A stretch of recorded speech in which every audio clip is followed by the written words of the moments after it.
एक बार फिर से अपने YouTube चैनल पर आपका हार्दिक स्वागत करता हूं। दोस्तों, आज हमने एक अच्छा सेशन अच्छी मूव के साथ क्लोज दिया और जो इतने दिनों से एक मार्केट के अंदर एक नेगेटिविटी बनी हुई थी उसको हम कह सकते हैं कि थोड़ा सा उसके अंदर रिलीफ मिला। बाकी रोज मैं इन्हीं स्टॉक्स के ऊपर रोज आपके साथ मिलता हूं और मेरी परफॉर्मेंस तो आप पिछली वीडियो के साथ एनालाइज कर सकते हैं। बाकी अब देखते हैं कि 27 अप्रैल की क्या पॉसिबिलिटीज दिखती हैं इन्हीं स्टॉक्स के अंदर। जैसा कि अल्ट्राटेक सीमेंट का आप स्क्रीन के ऊपर चार्ट देख रहे हैं, मैंने इसके अंदर कल की वीडियो में यह कहा था कि एक बहुत बड़ी गिरावट आप देखिए। पहले हमने जो अगर मेरे को रेगुलर फॉलो करते हैं, जब 6950 और 7000 के आसपास प्राइसेस थे, मैंने वहां पर कॉल बाय करके पुट सेल करने की स्ट्रेटजी क्रिएट की थी और सबको कहा भी था कि आरएसआई ओवर बॉट हो चुकी है और एक गिरावट दर्ज की जा सकती है। तो वहां से एक हमें अच्छा प्रॉफिट दिखा, लेकिन साथ साथ में मैंने यह भी कहा था कि अगर हम नीचे 6780 या 6800 के आसपास आएंगे तो वहां पर हम अपना प्रॉफिट लेके एक बार एग्जिट होंगे और वहां पर हम लॉन्ग पोजीशन बनाएंगे। 6800 की पुट बाय करके फ्यूचर्स को लॉन्ग करेंगे, बिल्कुल कहा था। और अगर किसी ने मेरी कहे पे वो पोजीशन बनाई होगी तो पुट में तो ह्यूज प्रॉफिट आ रहा था कल तक, लेकिन हां उससे तकरीबन 2% एक्स्ट्रा फ्यूचर्स में लॉस भी आ रहा था। और मैंने कल की वीडियो में यह भी कहा था कि क्योंकि बहुत बड़ी गिरावट आ चुकी है, पहले तो हम पुट का प्रॉफिट अपना लॉक करेंगे और अपनी पुट को 6100 पे शिफ्ट करेंगे। तो देखिए, पुट का अंदर हमने सारा प्रॉफिट लिया और 6100 की पुट हमने बाय की नीचे आके, यानी जो 6800 की पुट के अंदर जो प्रॉफिट मिला वो हमने लिया और 6100 की पुट को बाय करके फ्यूचर्स को एज इट इज लॉन्ग रखा। अब यहां से जितना बड़ा जंप हमें देखने को मिलेगा वो सारा हमारा एडिशनल प्रॉफिट होगा। और कल के लिए मैंने बोला था कि जिनको नई पोजीशन लेनी है वो 6100 की पुट बाय करके फ्यूचर्स को लॉन्ग कर ले।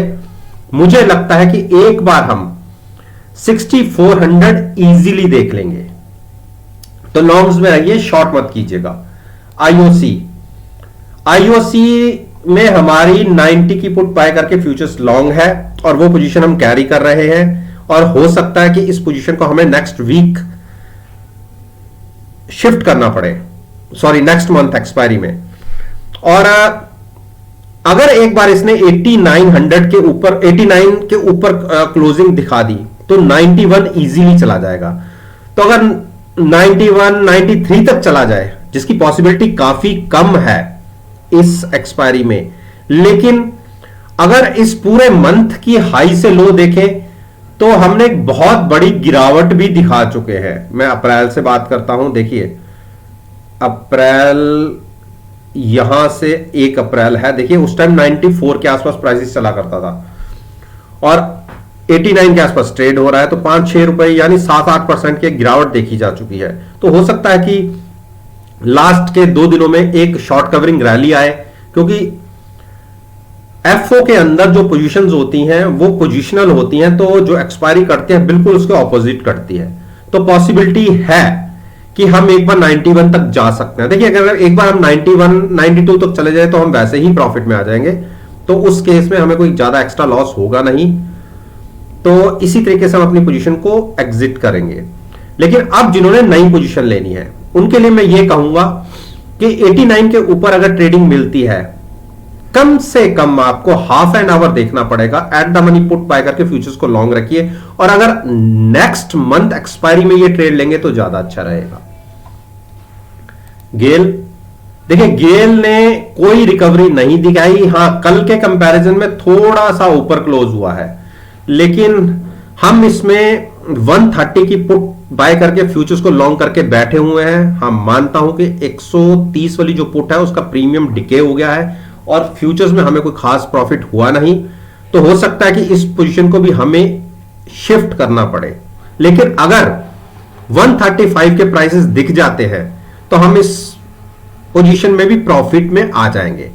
अब इसके साथ साथ मैंने 135 की पुट के साथ भी फ्यूचर्स को लॉन्ग करवाया था जब ये प्राइस 137 138 के आसपास थे। हाँ, उनको पुट में तो प्रॉफिट आ रहा है लेकिन फ्यूचर्स में थोड़ा सा उससे एक्स्ट्रा नुकसान आ रहा होगा, तो उनको एक बार हो सकता है कि अगर 135 के ऊपर प्राइस ना निकले तो उनको पुट का प्रॉफिट लेके पोजीशन को नेक्स्ट एक्सपायरी में शिफ्ट करना पड़ेगा और उस केस में वो 130 की पुट बाय करें और फ्यूचर्स को लॉन्ग रखें। हां, क्योंकि ऊपर 157 58 से अच्छी बड़ी गिरावट दिखा चुका है स्टॉक, तो मैं शॉर्ट करने की एडवाइस नहीं दूंगा।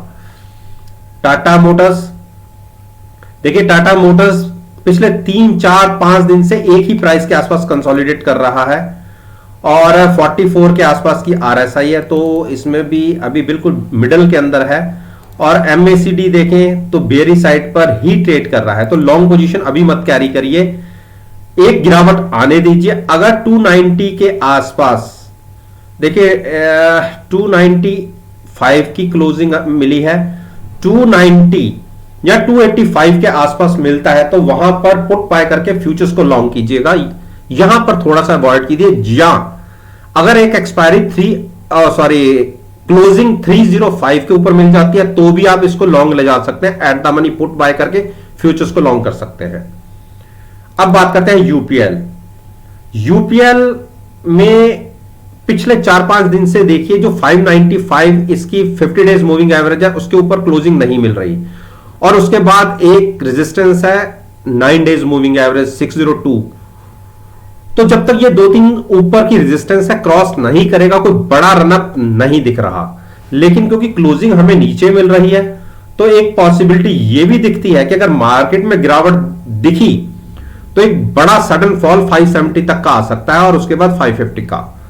तो क्लोजिंग नीचे मिल रही है, एट द मनी 590 की पुट और कॉल बाय करके भी फ्यूचर सेल करने की स्ट्रेटजी हो सकती है अगर ट्रेड आपको 590 से नीचे देखने को मिले और हाफ एंड आवर प्राइस नीचे ही बना रहे, तो बिल्कुल शॉर्ट बनती है 570 के टारगेट के लिए। हीरो मोटोकॉर्प, देखिए हीरो मोटोकॉर्प ने एक डोजी बनाया है और पिछले 4-5 दिन से नए हाइज लग रहे हैं। देखिए कल अगर पॉजिटिव साइड पे ये स्टॉक ओपन हुआ तो 2900 और 2930 दो रेजिस्टेंस है, इसको क्रॉस करते ही ये स्टॉक कम से कम 150 पॉइंट्स का एक रनअप दिखा सकता है और इसके अंदर बहुत सारे शॉर्ट्स क्रिएट हैं। और देखिए 3500 से स्टॉक ने तकरीबन 700 पॉइंट्स के आसपास लूज कर चुका है, तो एक शॉर्ट कवरिंग रैली आई तो 300 पॉइंट 3000 या 3100 तक की एक रैली आपको देखने को मिल सकती है, तो उसकी तैयारी कर लीजिए। डिप पर इस एक्सपायरी की तो बात नहीं करूंगा, हां नेक्स्ट एक्सपायरी की eight the money put buy करके 2900 के आसपास की पुट बाय करके आप फ्यूचर्स को लॉन्ग करने की एक स्ट्रेटजी ले सकते हैं। टाइटन, देखिए टाइटन को मैंने कल के वीडियो में बोला था कि अब काफी बड़ी एक गिरावट देखी जा चुकी है, हो सकता है कि ये प्राइस 1450 या 1440 तक चला जाए। देखिए नहीं गया, ऊपर खुले और थोड़ा गिरावट दिखी लेकिन मिड में बंद हुआ है, यानी हाई और लो के बिल्कुल बीच में बंद हुआ है। जो हाई लगा वो लगा तकरीबन 1500 और जो लो लगा वो 1464, तो कोई 40-50 पॉइंट की एक दायरे में ये स्टॉक ट्रेड करता रहा। देखिए इसको बाय करना है तो 1515 के ऊपर बाय कीजिए, उसके बाद 1530 निकलने के बाद एक अच्छी शॉर्ट कवरिंग रैली देखी जा सकती है 1600 तक, तो वेट कर लीजिए बाइंग में जाने के लिए।